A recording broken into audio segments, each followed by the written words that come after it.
Charles, how emotional is a day like today? Because you know that this locker room is not going to be constructed the same. So, I mean, you all are men, but you all have emotions and everything, and you spend so much time with one another. How emotional is a day like today?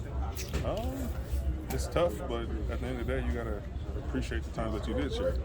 You know, so that's how I focus on. I focus on the moments that we did have, and I try to think about the breakup that's going to happen. I just focus on like, all right, we shared some really good times.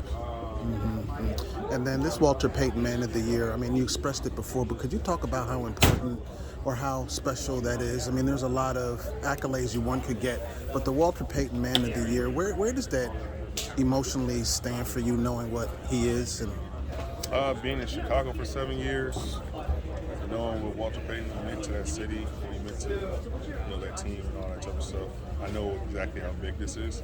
But I'm not the type for like all accolades. I'm not even like that. I just appreciate the fact that I'm gonna get honored for this. You know, I'm honored to be honored for this. If I can put it that way. How do you sum up this season? Roller coaster. Yep, we had a lot of lows, but we had a lot of highs too. When you look at it, do you feel like more could have been done? When you look at what you guys have now, that do you feel like that? Yeah, clearly more could have been done. We're in the playoffs, so more could have definitely been done. And our record could have been better. A lot of things. We had some games where we personally didn't execute.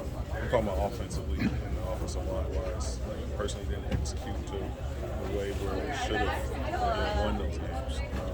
And then we would have been in a different spot right now. When you look at the offseason too, like there's ownership uncertainty. There's questions about who may or may not come back on the staff, blah, blah. What is it for a player going in the offseason with that kind of uncertainty? Does it do anything to you, or do you just kind of say you're a veteran, you like to shake out?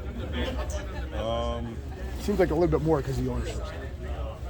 Explain that again. I'm trying to if there's going to be a new owner, there's uncertainty about who's going to own the team. And I don't control none of that.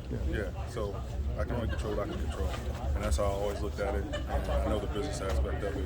It's rough, it's nasty, but that's part of the game. That's part of this business. And once you realize and understand that, then you can get past that and say, all right, if this is going to happen to all around me, I can only focus on what I can control, and that's my performance, and that's what I do day in and day out.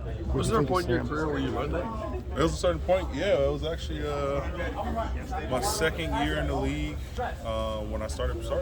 Yeah, when I realized like, oh, okay, I'm the starter now, but the guy that had in front of me was still here, still a really good, solid player. They let him go, and I was like, damn. That's when it really made me realize like, oh, it doesn't matter. Like they're gonna do what they're gonna do.